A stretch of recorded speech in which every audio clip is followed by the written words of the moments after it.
सबसे बड़ी खबर, इस वक्त की सबसे बड़ी खबर, यूक्रेन को ईयू की सदस्यता मिलेगी। ईयू संसद में यूक्रेन की अर्जी मंजूर कर ली गई है। बीते 24 घंटे पहले यह अपील की थी किसने? यूक्रेनी राष्ट्रपति ने। अब यह अर्जी मंजूर कर ली गई है। इसके मायने क्या है और इससे क्या यूक्रेन को फायदा मिल सकता है, ये सीधे हम अपने एक्सपर्ट के पास जाएंगे और ये समझेंगे। इस वक्त की सबसे बड़ी जानकारी ईयू संसद से निकलकर सामने आ रही है। अशोक सज्जनहार सर, पूर्व राजनयिक है सर, मुझे आपसे सीधे सीधे ये पहलू समझना है कि बीते 24 घंटे पहले यूक्रेनी राष्ट्रपति जेलेंस्की की ये अपील और अब इस अर्जी को मंजूरी मिल चुकी है।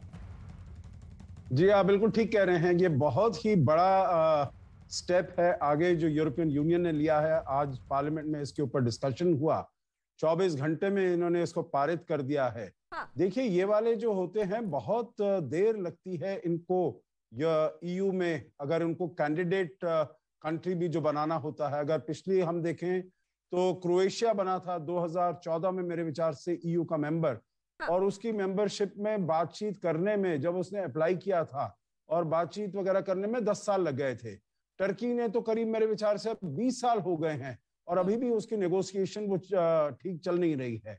तो मैं कहूंगा ये यूरोपियन यूनियन ने बहुत ही बड़ा कदम लिया है और इससे अब देखना होगा जो राष्ट्रपति पुतिन इसके ऊपर कैसे उनका रिएक्शन कैसा होता है। वो तो समझेंगे जो इसको भी उनके विरुद्ध ही ये एक्शन लिया गया है, क्योंकि यूक्रेन तो बहुत समय से चाहता है जो ईयू का मेंबर भी बने और नेटो का मेंबर भी बने, परंतु अभी नेटो के बारे में तो कुछ बात नहीं हुई है।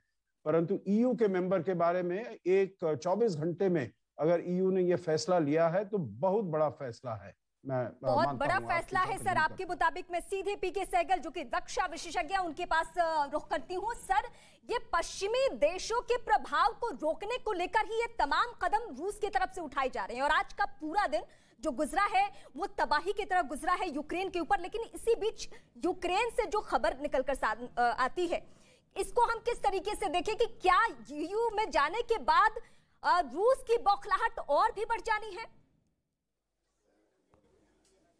इसमें किसी प्रकार का कोई शक नहीं कि रशिया की जो बौखलाहट है और भी बड़े पैमाने पर बढ़ जाएगी। लेकिन जब तक लड़ाई का ताल्लुक है इमीडिएटली कोई फायदा नहीं होने वाला। ईयू सिवाय मॉरल सपोर्ट के और सिपाही मिलिट्री इक्विपमेंट के, इसके अलावा और कुछ नहीं भेज सकता। वो किसी हालत में इस समय अपने सैनिक जो है वो यूक्रेन में नहीं उतारेगा। अगर सैनिक उतारेगा तो ये बहुत बड़ा विश्व युद्ध में परिवर्तन हो सकता है।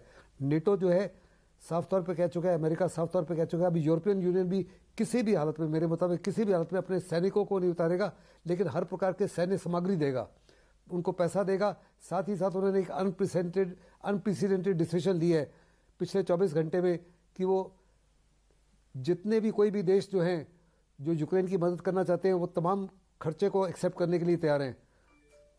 साथ ही साथ बहुत बड़े पैमाने पर उन्होंने ये भी कल फैसला किया कि यूक्रेन को पहले तो केवल डिफेंसिव इक्विपमेंट दिया जा रहा था, एंटी टैंक मिसाइल दी जा रही थी, air to ground to air missile दी, अभी लड़ाकू जहाज भी देने के लिए तैयार हो गए हैं। लेकिन सबसे बड़ा जो प्रॉब्लम होगा कि ये लड़ाकू जहाज उड़ेंगे कहाँ से, क्योंकि जो जहाँ से भी उड़ेंगे वेस्टर्न यूक्रेन में रशिया उनको बैलिस्टिक मिसाइल से उन एयरफील्ड्स को बर्बाद कर देगा।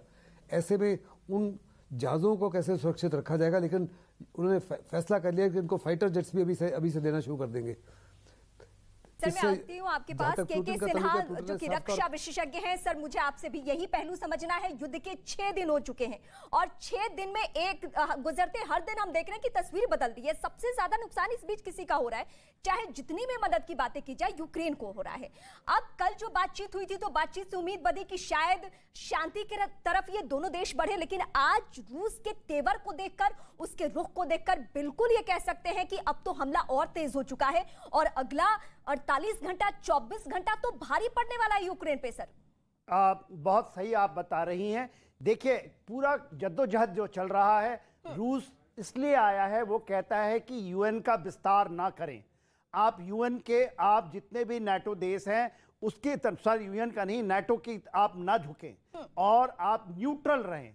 आप क्योंकि ये पुराना रशिया का ही एक एलाई होता था, उनका ही एक रिपब्लिक था ये।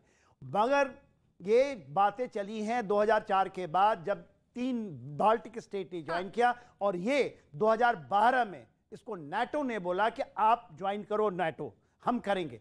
उस समय से जद्दोजहद चल रही है। आज इतना समय बीत गया, मगर नाटो ने ज्वाइन नहीं, अपने फोर्स नहीं भेजेंगे, हम अपने सैनिक नहीं भेजेंगे, साजो सामान भेजेंगे, आप बच्चों को मार दो। और एक पपेट गवर्नमेंट ला करके उन्होंने ये चीज, जो देखिए अभी इतनी जंगें चल रही हैं, मगर यूएई ज्वाइन करना है तो, और वहां के लोगों को ये आपने बोल रहे हैं ये लोग कि 16 साल से लेकर के 65 इयर्स के लोग नहीं छोड़ सकते ये कंट्री को, मार्शल लॉ लगाया हुआ है। तो ये क्या है, ये तो आने वाले समय में जब हम विश्लेषण करेंगे, जब वॉर का समय खत्म होगा। और पुतिन साहब का ये मानना है कि आप नहीं, और दोनों की देखिए ये मूछों की लड़ाई, ईगो की लड़ाई, जियो स्ट्रैटेजिक जो जद्दोजहद की लड़ाई, दो बैलेंसिंग ऑफ पावर की लड़ाई, इसमें जाने जा रही हैं इनोसेंट पीपल। वो चेस बोर्ड बन गया है और उसको खेलने वाले बाहर के लोग हैं, बाहर के लोग हैं। और ये बाहर के लोग कौन है? पश्चिमी देश हैं। ये भी सीधे सीधे आरोप रूस लगा रहा। के सिन्हा सर से कमेंट हम ले चुके हैं। सुरेंद्र कुमार पूर्व राजनयिक है। सर, मुझे आपसे भी ये पहलू समझना है कि जिस तरीके से ये कहा जा रहा है कि यूक्रेन के कंधे पे बंदूक रख के ये कौन फायर कर रहा है? पश्चिमी देश। लेकिन नुकसान किसका हो रहा है? सिर्फ और सिर्फ यूक्रेन का। अगर रूस को नुकसान भी पहुंच रहा है तो चंद सैनिक मारे जा रहे हैं, इससे ज्यादा कुछ नहीं, क्योंकि सरजमी का इस्तेमाल किसका हो रहा है? यूक्रेन का। लेकिन जिस तरीके से युद्ध बढ़ रहा है उसको देखकर लगता है कि कोई आसार है आने वाले 1 से 2 दिन में, अगले 48 घंटे में कुछ संभव है शांति बहाल हो सके? देखिए, युद्ध अभी और गहरा होगा और घमासान होगा और खून खराबा होगा। अभी इतनी जल्दी खत्म होने वाला नहीं, शांति इतनी जल्दी आने की कोई उम्मीद नहीं है। पर आप ये मान के चलिए कि इतना भी पुतिन कर रहे हैं, अभी आपके चैनल दिखा रहे हैं 40 किलोमीटर 60 किलोमीटर तक उनके काफिले आ रहे हैं, टैंक आ रहे हैं, वो सब ठीक है। पर आप एक देखिए कि पिछले 4 दिन के अंदर विश्व में जिस तरह की सैंक्शन लगाई हैं उसका पूरा इफेक्ट जो है रशिया के ऊपर पड़ने लगेगा। सारी बैंक में पैसा नहीं निकाल सकते, उनके हवाई जहाज कहीं नहीं उड़ सकते। आप देखिए बीपी ने वहां पे बाहर निकल गए, शेल बाहर निकल गए, हमारा आईओसी भी वहां पर नहीं करना चाहते। अभी आप पेपर पर SBI तक ट्रांजेक्शन नहीं कर। इस तरह की सारे जो सैंक्शंस इम्पोज की गई हैं उनका इफेक्ट इंस्टेंट कॉपी तरह नहीं आता। आप 1-2 महीने देखिए, इसका इफेक्ट बहुत खराब होगा। और उधर देखिए कि रशिया में पहले कभी ऐसा नहीं होता था। अब खबरें आ रही कि 6000 लोग अरेस्ट किए गए हैं, 8000 अरेस्ट किए, पता नहीं कितने लोग। पर फैक्ट आप खुले आम सड़कों पे आकर के रूस में लोग जो है इसका विरोध कर रहे हैं, ये बहुत बड़ी चीज है। रूस में पहले कभी ऐसा होता नहीं था। अब ये मानना पड़ेगा कि सैंक्शंस में केवल पुतिन गवर्नमेंट ही नहीं, इनके ओलिगार्क जो बिलियनर्स हैं उनकी बिजनेस खत्म हो रही है, वो सब हो रहे हैं। तो ये मान के बहुत से लोग विशेषज्ञ ये मानते हैं कि ये इस तरह की ये असंतोष बढ़ता रहा तो रूस में अंदरूनी पॉलिटिकल टर्मोइल आ सकता है। ये मान के नहीं चलना चाहिए कि सभी लोग जो है पुतिन को सपोर्ट कर रहे हैं। उनके जो लोग बिलियनर बन गए हैं, उनकी बिजनेस खत्म हो रही है, जिन लोगों को परेशानियां हो रही हैं, ये हालत आ सकती है कि 4-6 महीने में कि अंदर पॉलिटिकल टर्मोइल में मिस्टर पुतिन के खिलाफ लोग कुछ खड़े हों। ये अभी जो है लगता नहीं, पर ऐसा हो सकता है क्योंकि इस तरह का इफेक्ट पड़ेगा। आज तक इतनी जल्दी इतनी गहरी सैंक्शन कभी नहीं लगाएंगे।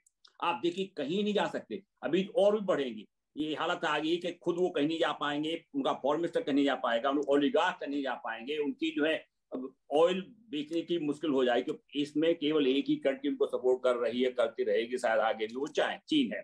तो चीन भी देखें, उन्होंने जो एक्सटेंशन किया है उससे संकेत मिलता है कि चीन एक लिमिट से ज्यादा सपोर्ट नहीं करेगा। चीन का सबसे बड़ा ट्रेड बिजनेस किसके साथ है? यूएसए के साथ है, यूके के साथ है। वो सबसे बड़ा लार्जेस्ट ट्रेडिंग पार्टनर चीन का यूएसए है। उनका इकोनॉमिक कंटेंट इतना गहरा है कि वो जो है पूरा इनके घमासान युद्ध में सपोर्ट करते रहेंगे दूर तक। ये मान के चलना गलत होगा। मैं समझता हूं कि ये यू वाला कदम हुआ है, बहुत महत्वपूर्ण कदम है। इसका संकेत जो है पुतिन पे कुछ होना चाहिए कि उनको सीरियस होना चाहिए कि इस कदम को चलते चलते यदि 1-2 महीने में, लगता नहीं ऐसा होगा, जब नेटो मेंबरशिप देने की ये बात चले बिल्कुल तो इनको सर, मैं आपके पास आती हूं। बहुत बड़ी बात कही है और विस्तार से आपने समझाया है।